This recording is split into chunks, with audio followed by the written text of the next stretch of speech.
je souhaitais parler de recommandations aux médecins de Covidom Oxygène qui prennent en charge essentiellement des patients qui ont été hospitalisés et qui sont sortis sous oxygène.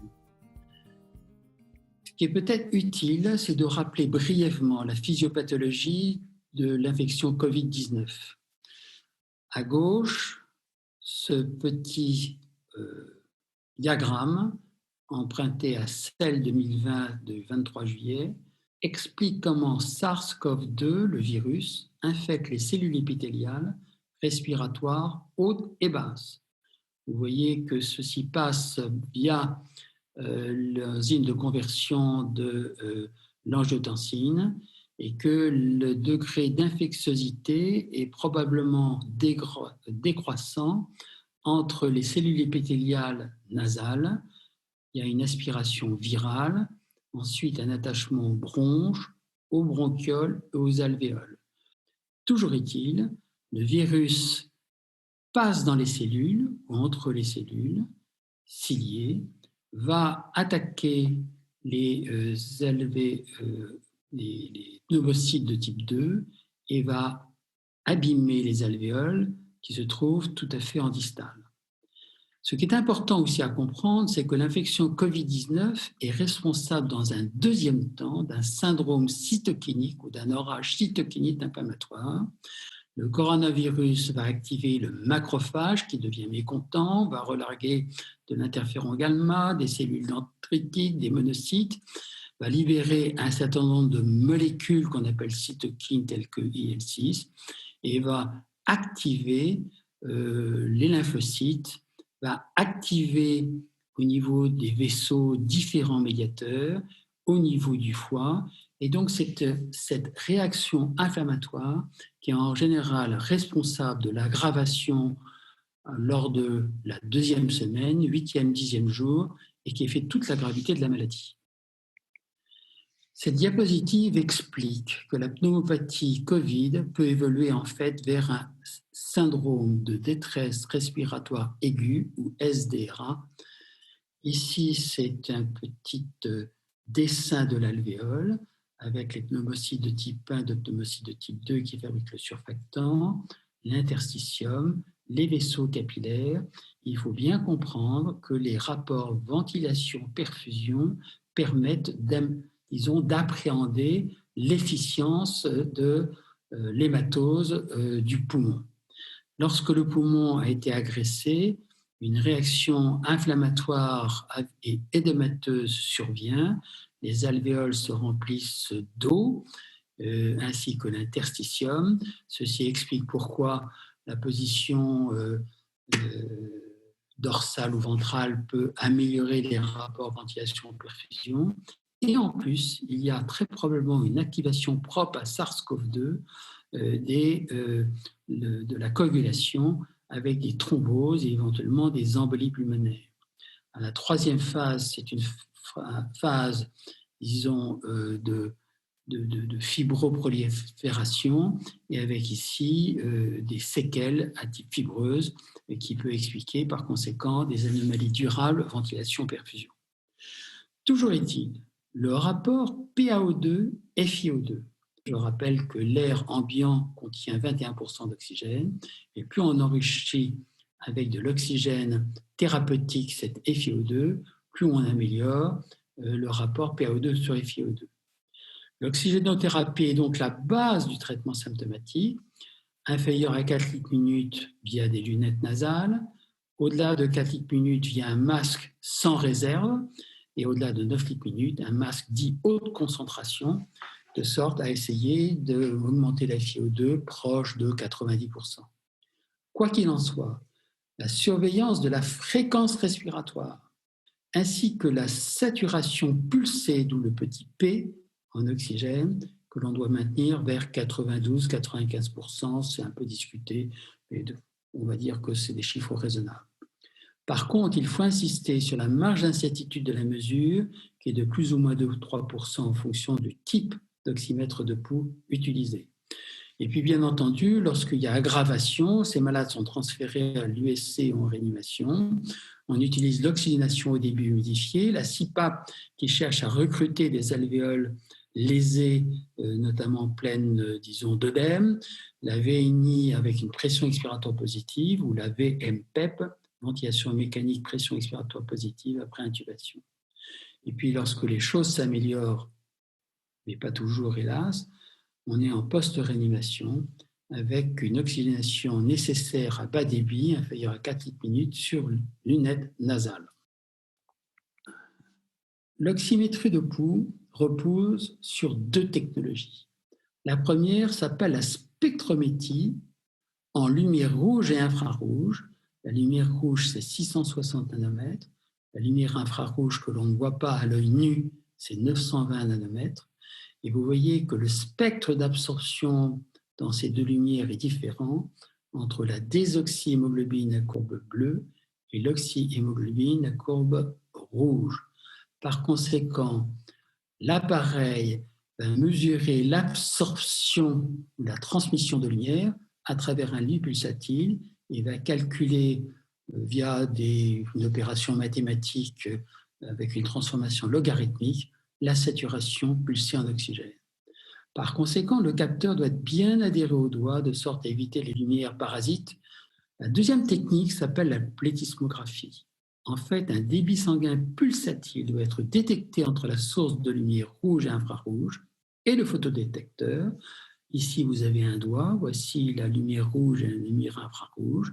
Le photodétecteur qui absorbe les 2 lumières, reçoit les 2 lumières et de l'autre côté du doigt, qui donc doit être bien fixé de part et d'autre du doigt.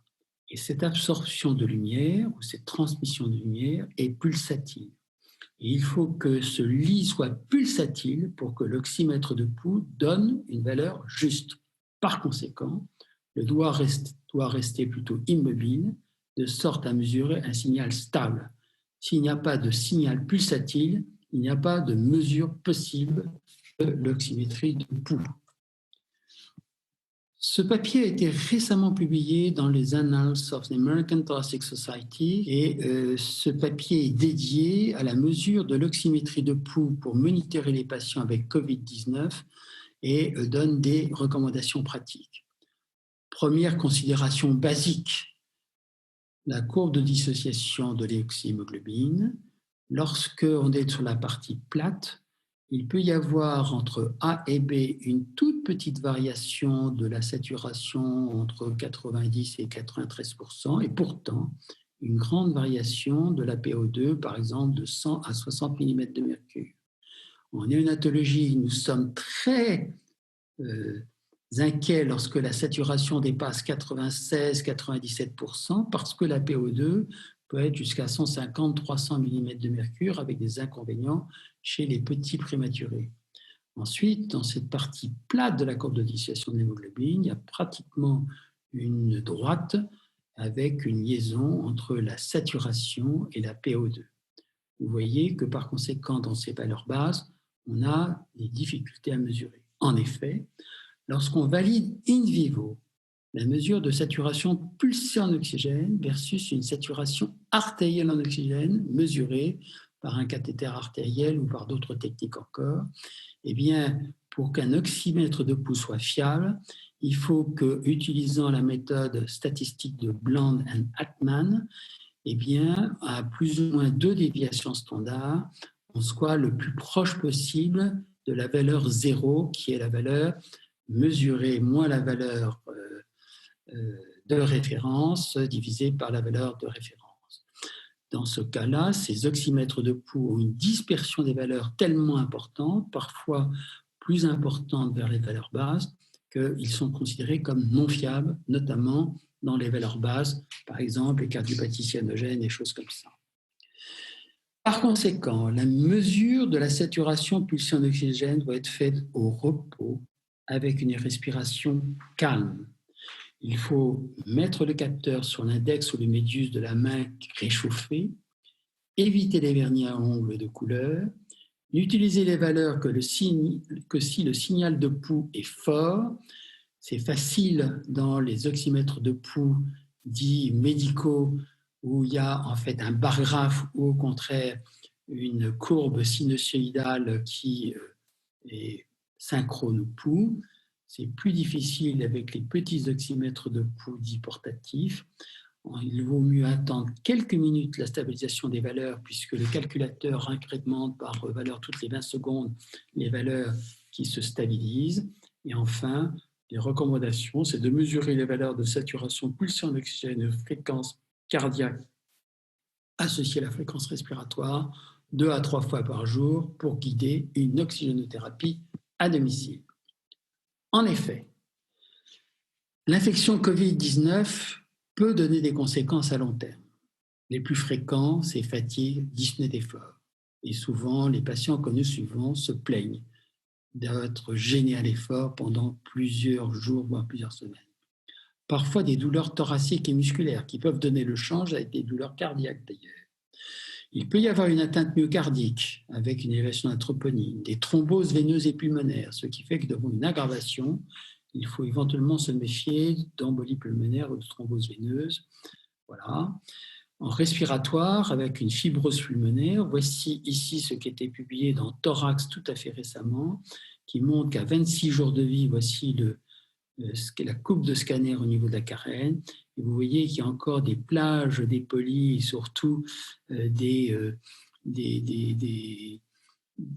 déformations, j'allais dire, de l'interstitium qui peut être témoignage de fibrose. Ceci explique probablement pourquoi la dexaméthasone a un effet tout à fait significatif pour améliorer la fonction pulmonaire de ces malades. Enfin, il peut y avoir des complications neurologiques à type de céphalée, d'anosmie, d'agueusie persistante. Certains patients n'ont pas retrouvé le goût au bout de plusieurs semaines, des troubles psychiques, ce d'autant que ces malades ont été en réanimation avec un syndrome post-traumatique ou de post-réanimation qui peut compliquer un peu la surveillance de ces patients à domicile. Nos conseils seraient que le sevrage de l'oxygène nasal doit être progressif. Alors voilà quelques petits conseils. 1. Ajuster le débit en litres minute d'oxygène nasal. Souvent, les patients n'ont pas vraiment compris ce que c'est que litres par minute. Je suivais un médecin qui donnait des kilopascals et ou je ne sais pas quoi, mais pas des litres minute. De sorte à maintenir une saturation de pulsion d'oxygène entre 93 et 95%. Il faut mesurer la fréquence cardiaque, la fréquence respiratoire et la saturation au repos. Puis, lorsque le patient va mieux, lors des efforts de la vie courante, repas, toilette, douche, notamment, la mesure de la saturation de pulsion d'oxygène en air ambiant à la sortie d'une douche est utile pour apprécier la nécessité d'une oxygénothérapie encore nécessaire.